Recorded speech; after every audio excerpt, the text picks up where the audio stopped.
Fading light in the twilight, a tale of hope and redemption. The sun dipped low over the horizon, painting the sky in shades of dying orange and soft purple.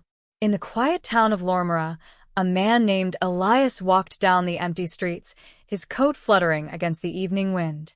His eyes were tired, not from lack of sleep, but from years of running, from his past, from his guilt, from himself. Elias had once been a soldier, known for his bravery and loyalty. But one mistake, one moment of hesitation, had cost his comrades their lives.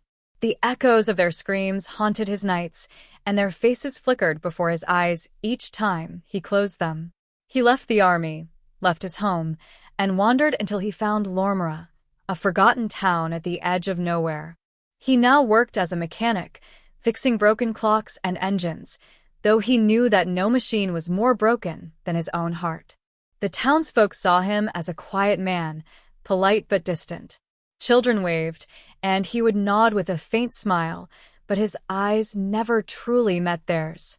He lived in a small house by the river, where the mist clung to the water, like a ghost refusing to leave. That evening, as the twilight deepened, Elias heard a soft knock at his door. When he opened it, a girl stood there, barely 17, her clothes torn and her face streaked with dirt. Her eyes were wide with fear, but carried a spark of something else. Hope. "Please," she said, her voice trembling, "I need your help. My brother, he's trapped in the mines." Elias froze. The old mines had been closed for years after a collapse had taken several lives. No one dared go there anymore. "Why was he there?" he asked quietly. "He went looking for something, for our father's locket. It was all we had left of him." Tears welled in her eyes. The ground gave way. "I tried to help, but I couldn't." Elias hesitated, feeling the old fear rise again, the fear of failing someone who needed him. But something in her voice, the raw desperation, reminded him of the people he had once tried to save. "Show me the way," he said finally. They reached the mine as night fell, the sky now a canvas of deep indigo. The girl's name was Mira, and she led him through the woods, her lantern flickering like a lonely star. The entrance to the mine was half collapsed, covered in vines and debris. The air smelled of damp earth and rust. Elias crouched down, examining the entrance. "It's unstable. If we go in, we have to be careful." "I'll go with you," Mira said firmly. He shook his head. "No." "You stay out here. If I'm not back in an hour, you go to the town and get help." But no arguments. His tone was firm, the soldier in him briefly resurfacing. She nodded reluctantly, clutching the lantern as he disappeared into the dark. Inside, the mine was silent except for the soft dripping of water echoing through the tunnels. His flashlight cut through the blackness, revealing rotting beams and piles of rocks. Each step echoed like a heartbeat. Elias called out, "Hello? Can anyone hear me?" A faint cry answered, distant but real. "Help! I'm here." He followed the voice deeper into the mine, crawling through narrow gaps until he found a small pocket where a young boy lay trapped under a beam. His leg was pinned, but he was alive. "Hey there," Elias said gently. "I'm here to get you out." The boy blinked up at him, tears streaking his dirt-covered face. "Mira, did she find help?" "She did." "I'm going to get you out, all right? Just hold on."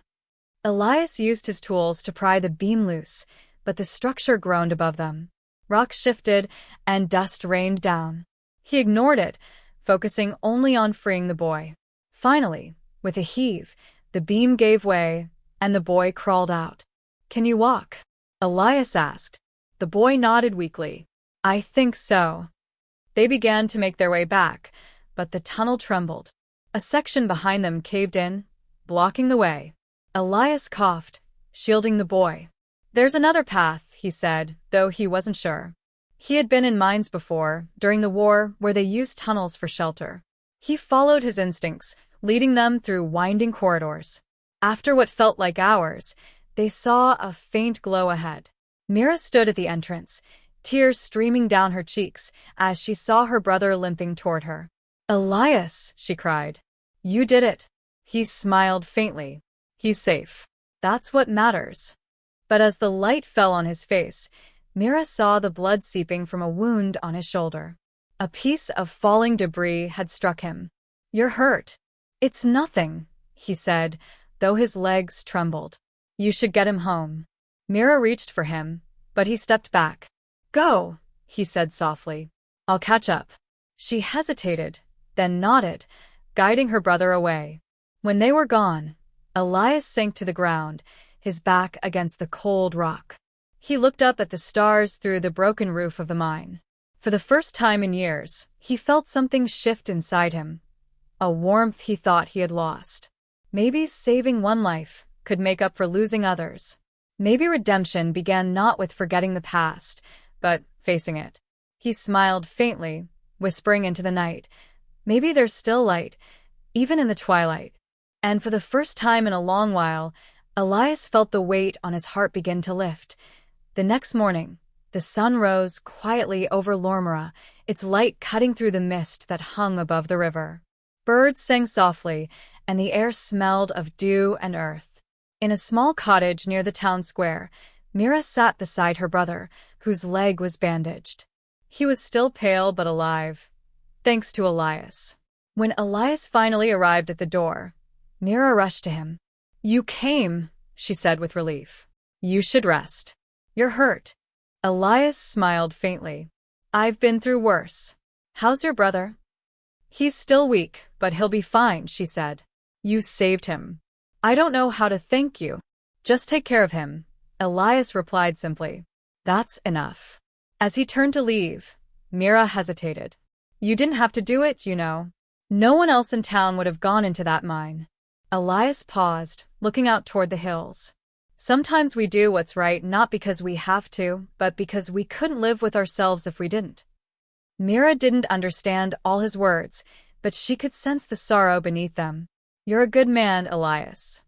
He didn't answer. He just gave her a small smile before walking away. Elias returned to his workshop. The smell of oil and metal filled the air, and broken tools lay scattered across his workbench. But his mind wasn't on his work. It was back in the mine, back in the sound of falling rocks and the terrified cry of a child. That cry had reminded him of another, a boy from years ago. He sat down heavily, his hands trembling. Memories came flooding back. The desert, the blinding sun, the screams of soldiers trapped under rubble. He had been their commanding officer, responsible for leading them to safety. But the enemy had bombed the path they took, and in the chaos, Elias had hesitated. He could have gone back for them. He could have tried harder. But fear, his own fear, had frozen him. Only he had survived that day. Since then, he carried that weight, the guilt of living when they had not.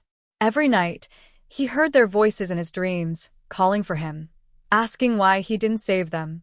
He left the army, changed his name, and hid from the world. He looked at his hands now, scarred and calloused. You couldn't save them, he whispered to himself. But you saved one child. Maybe that's a start. Still, part of him wondered, was redemption ever enough to erase the past? Days turned into weeks. Elias continued to work, but the people of Lormere began to see him differently. They whispered about the man who had gone into the cursed mines and come back alive with a child. Some called him brave, others reckless. But for the first time, people greeted him with warmth instead of polite distance. One afternoon, as he repaired a clock for the mayor's office, Mira appeared again, holding a small basket of bread and fruit. I brought this for you, she said. You never come to town anymore. Elias looked surprised. You didn't have to do that. I wanted to, she said, setting it down. My brother talks about you all the time. He says you're like a hero from the stories our father used to tell. He chuckled softly. I'm no hero, Mira. She tilted her head. Maybe not. But you did what a hero would do. He sighed, his expression softening. Heroes don't run away from their past. Mira frowned. Everyone runs from something. Her words struck him deeply. He looked at her, so young, yet already marked by loss. What happened to your parents? He asked quietly. Myra's smile faded. Our father died in a mining accident 2 years ago. Our mother, she got sick after that. We tried everything, but she didn't make it. She took a deep breath. That's why the locket mattered. It was hers. My brother just wanted to feel close to them again. Elias nodded slowly. I understand that. Mira studied him for a moment. You've lost someone too, haven't you? He didn't answer right away. His voice, when it came, was barely above a whisper. Yes. More than I can count. That night, Elias couldn't sleep. He stood outside his workshop, looking at the river shimmering under the moonlight. The stars reflected on the surface like forgotten memories. He thought about Myra's courage, her determination, and her kindness despite all she had endured. She reminded him of the world he had stopped believing in, a world where people still tried, no matter how broken they were. Then, for the first time in years, he went to church. The small chapel stood at the edge of the town, its candles flickering like little suns against the darkness. The old priest, Father Rowan, looked up as Elias entered. Elias, the priest said softly. I haven't seen you here before. I don't belong here, Elias said.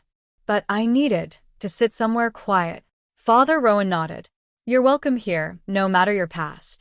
Elias looked at the altar, his voice trembling.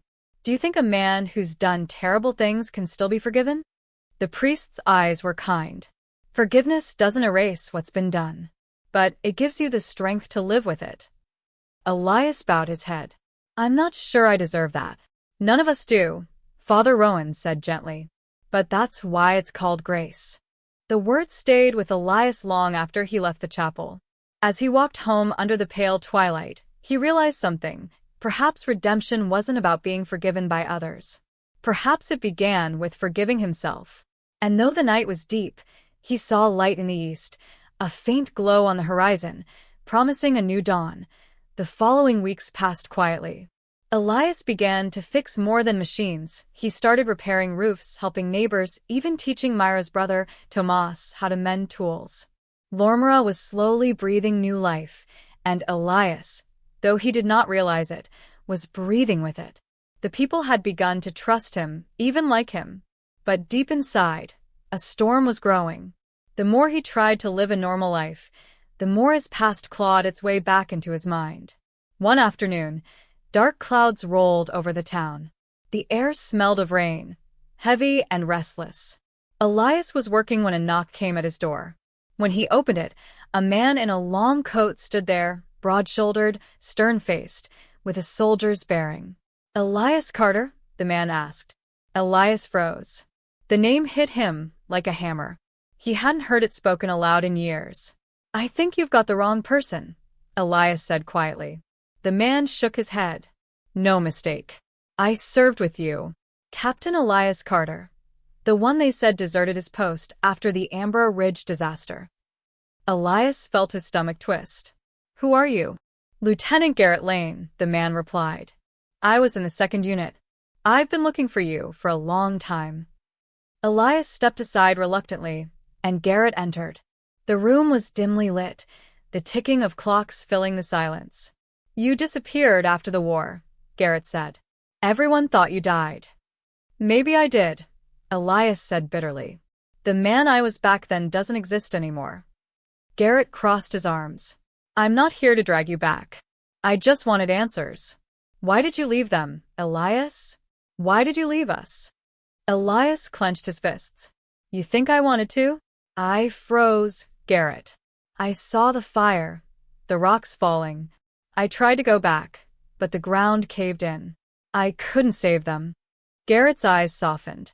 We all lost people that day. But you took it harder than anyone. You blamed yourself. I should have been the one buried there, Elias whispered. Garrett sighed. You can't keep punishing yourself forever. Those men wouldn't want that. They followed you because they believed in you.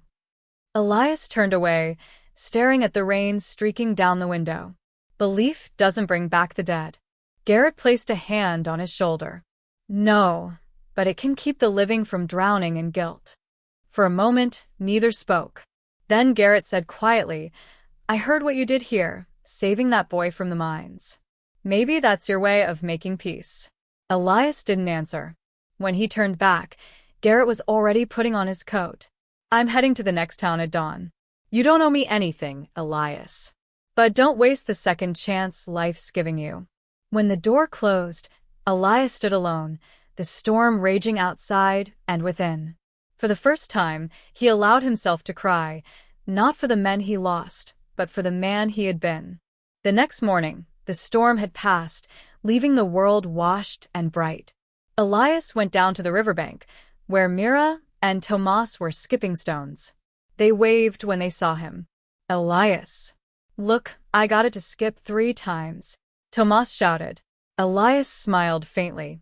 Not bad. Try angling your wrist a little more. Mira noticed his tired eyes. You didn't sleep, did you? He shook his head. An old friend came by. From before you came here? She asked. Yes. He reminded me of things I'd rather forget, Elias admitted. But maybe it's time I stop running. Mira looked at him curiously. From what? From myself, he said softly. They sat quietly by the water for a while. The river shimmered like silver under the sun. Finally, Mira said, You know, my mother used to say that when the world takes something from you, it gives something else in return. Elias smiled faintly. Wise woman. She was, Mira said, her voice warm. Maybe the world gave us you. Elias looked at her, surprised. You really think that? I do, she said. You saved my brother. You fixed half the town. You helped people who didn't even ask for it. That sounds like someone meant to be here. Elias didn't know what to say. For years, he had believed his existence was a punishment. Now maybe it was a purpose. A few days later, news spread through the town. The old bridge over the river was collapsing. It had been damaged in the storm, and several farmers were trapped on the far side, unable to cross with their carts. Without hesitation, Elias joined the rescue effort. The townsfolk gathered ropes, boards, and lanterns. Mira tried to stop him as he prepared to cross. Elias, it's too dangerous. The bridge could give way. I can't stand by while people are in danger, he said firmly. Not again. His voice held a quiet conviction that Mira couldn't argue with. She just nodded, fear shining in her eyes. As Elias stepped onto the unstable bridge, it creaked and swayed. The water roared beneath like a beast hungry for another life. But he pressed on one step at a time, his heart steady. He reached the far side and helped the farmers tie their carts, securing ropes to guide them across. When the last man was safe, a sudden crack split the air. The bridge's central beam snapped. The structure lurched violently. Elias, someone screamed. He turned just as the bridge began to collapse. Without thinking, he pushed the last man towards safety and leapt backward. The boards gave way under his feet, and he fell into the rushing water below. Myra's scream echoed across the river. Elias was swept downstream, the current pulling him under. Memories flashed before his eyes, his soldiers, the mine, Myra's smile. He fought to surface, gasping for air. Pain seared through his shoulder, but he kept swimming, his mind focused on one thought. Not this time. I won't give up this time. Finally, he managed to grab a branch and pull himself to the shore, coughing and trembling. The world blurred, but he saw shapes rushing toward him. Villagers, Mira, Tomas. She fell to her knees beside him, tears streaming down her face. You're alive, she sobbed. He smiled weakly. Barely. The crowd cheered, relief washing over them. Elias looked around, faces full of gratitude, hope, and light. For the first time, he didn't feel like an outsider. Maybe, he whispered, this is what it means to come home. And as the sun broke through the clouds, the fading light of twilight gave way to morning, soft, golden, and new. The next few days were a blur for Elias. He awoke in Myra's cottage, his shoulder tightly bandaged and his body sore from the river's beating. When he opened his eyes, sunlight poured through the curtains, casting soft, golden shapes across the wooden walls. He tried to sit up, but Mira was there in an instant. Don't move too fast, she said, gently pressing him back down. You nearly drowned. He gave a faint smile.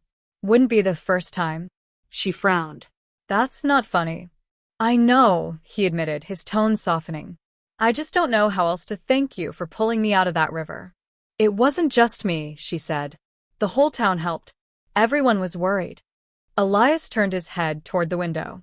Outside, he could hear the laughter of children and the hammering of men rebuilding the bridge. For the first time in years, he felt part of something again, part of a living, breathing community.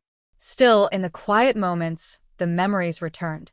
The faces of his fallen soldiers, their voices calling his name. Even in sleep, he couldn't escape them. Redemption, it seemed, wasn't a straight path. It was a slow, painful climb. A week later, Elias was back on his feet. He helped where he could, moving supplies and repairing tools, even as his arm throbbed. The townspeople greeted him warmly wherever he went. One evening, Father Rowan came by his workshop, holding a small letter sealed with a faded military stamp.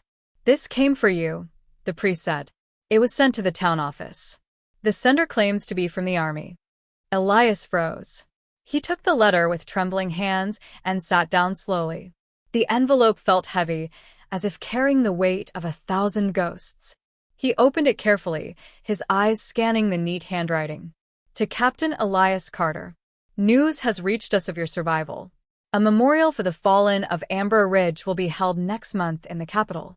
Your presence is requested to honor the men who served under your command. Their families have asked for you to speak." Major General H. Varnes. Elias's heart sank. "They still remember," he murmured. "After all these years." Father Rowan studied him quietly. "Then perhaps it's time you face them." Elias shook his head. "I don't deserve to stand before their families." "Maybe not," the priest said gently. "But perhaps they deserve to see the man who's carried their sons in his heart all this time." The words struck deep. That night, Elias couldn't sleep. He stood outside, staring at the river where moonlight shimmered like silver tears. The air was cool, and the world was still. He thought of the letter, of the men he'd lost, and of Myra's words. "Maybe the world gave us you." Could he really face them? Could he look into the eyes of the mothers and fathers who had lost everything because of his failure? He didn't know. But he knew one thing. He couldn't run anymore. The next morning, he found Mira and Tomas sitting by the bridge, now half rebuilt. "Mira," he began, "I have to leave for a while." Her face fell. "Leave? Where?" "To the capital," he said softly. "There's a memorial for the soldiers who died under my command. I need to go to make things right." Mira looked at him for a long moment. "You're going to face your past." He nodded. "It's time." "Then you're not running anymore," she said with a faint smile. "You're finally free." He smiled back, though his eyes were misty. "Maybe. But I'll come back, I promise." "You'd better," Tomas said from beside her, trying to sound tough. "You still have to teach me how to fix the tractor." Elias laughed. "Then I guess I have to keep that promise." The journey to the capital took 2 days. The train wound through valleys and fields, the world outside shifting from gold to gray as twilight fell. Elias watched the passing landscape, lost in thought. Every station, every mile, brought him closer to the life he had buried. When he arrived, the city felt strange, louder, busier, full of ghosts. The memorial was held in a grand hall draped in black and white banners. Rows of families filled the seats, portraits of the fallen displayed at the front. Elias's chest tightened when he saw their faces, men he had led, men who had trusted him. He took a deep breath and stepped to the podium. The hall fell silent. "My name is Elias Carter," he began quietly. "Once, I led the men you honor today. I don't deserve to stand here. I failed them." A murmur rippled through the crowd, but he continued. "I've carried their names in my heart every day since. I ran from the guilt, from the memory of that day. But no matter how far I went, I couldn't escape it. I thought redemption meant erasing the past. But I was wrong. Redemption means remembering and still choosing to do good, no matter how much you've lost." He looked up, meeting the tearful eyes of the families. "Your sons were brave. They believed in each other. They believed in hope. And, because of them, I'm alive. I intend to honor their memory not by grieving forever, but by living the kind of life they would have wanted. For a long moment, there was silence. Then, a woman in the front row stood up. Her face was lined with years, but her eyes were kind. She walked up to him and said softly, "My boy served under you. He always said you were the bravest man he knew. Don't carry his death as your punishment. Carry his spirit as your strength." Elias bowed his head, tears spilling down his cheeks. "Thank you," he whispered. As the crowd stood in quiet applause, he felt something lift from his heart, years of pain slowly fading into peace. That night, he visited the monument where the names of the fallen were carved in stone. He knelt before it, tracing each name with trembling fingers. "I'm sorry," he whispered, "but I'll keep living for you. That's my promise." A gentle breeze swept through the square, rustling the flags and carrying the scent of rain. Elias closed his eyes and let it wash over him. For the first time in years, the wind felt warm. He looked up at the twilight sky, the last light fading into deep blue. And in that fading light, he didn't see loss anymore. He saw hope. The train to Lormere rolled slowly through the morning fog. Elias sat by the window, his reflection faint against the glass. The letter from the memorial rested in his coat pocket, along with a small medal the general had pressed into his hand, a medal not of honor, but of remembrance. As the train neared his stop, the sky began to blush with the first colors of dawn. The darkness that had once haunted him felt lighter now, softened by the warmth of what he had found. Not forgiveness from others, but peace within himself. When he stepped onto the platform, the air smelled of rain and pine. The familiar mountain stood tall against the horizon, and the river glimmered like a ribbon of silver light winding through the valley. He was home. Word of Elias's return spread quickly through the town. Mira and Tomas were the first to reach him. They ran down the dusty road, breathless and smiling. "You came back," Tomas shouted, his voice full of joy. Elias laughed, kneeling to ruffle the boy's hair. "I keep my promises, remember?" Mira stood behind her brother, her eyes bright. "How is it?" she asked softly. "Did you find what you were looking for?" Elias hesitated, then nodded. "Not what I expected, but yes. I found peace." Mira smiled, though her gaze lingered on the faint weariness in his eyes. "Then it was worth it." "It was," he said. "Every step." The following days passed in a gentle rhythm. Elias returned to his workshop, fixing clocks, lanterns, and engines once more. The people of Lormere came to him often, not just for repairs, but for advice, stories, and quiet conversation. He no longer lived in silence. He laughed with Tomas, shared meals with neighbors, and attended Sunday services where Father Rowan often asked him to read aloud.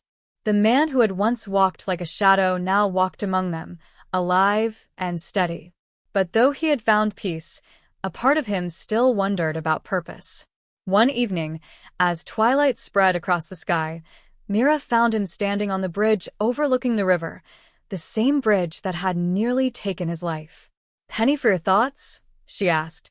He smiled faintly. "Just thinking about how much this place has changed. How much I've changed." Mira leaned against the railing beside him.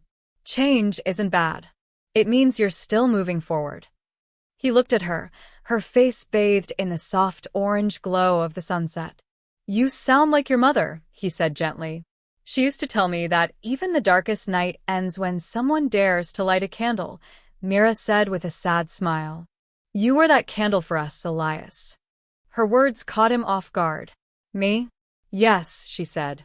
"You gave us hope when we had none. You showed Tomas that kindness still exists. You showed me that people can start again, no matter how broken they are." Elias's voice softened. "Maybe I only did that because you reminded me what hope looks like." For a long moment, they stood in silence, the river whispering below them. Fireflies flickered in the reeds, and the first stars began to appear. Mira turned to him. "Do you think you'll ever leave again?" He looked out at the horizon, where the last light was fading into night. "No," he said finally. "Not unless it's to help someone else find their way home." Months passed. The seasons shifted from summer to autumn, painting the town in gold and amber. Elias planted a small garden outside his workshop, a place of quiet reflection. He taught Tomas how to care for the tools, how to build with patience instead of rushing. Life was simple, peaceful, and full. But one day, a messenger arrived from the capital with another letter. Elias read it silently, his expression unreadable. Mira noticed. Bad news. He shook his head. No.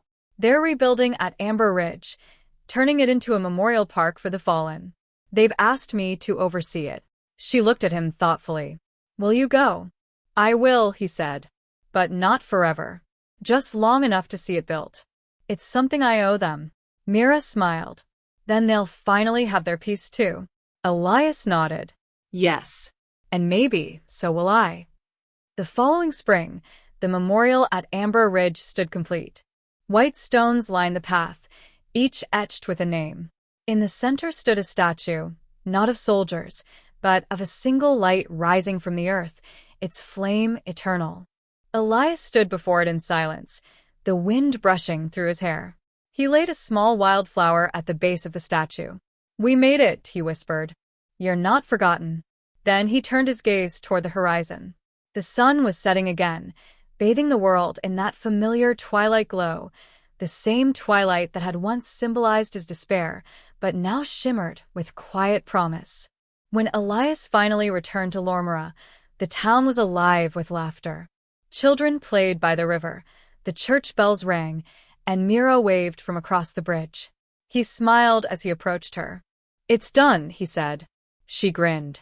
Then it's time to live.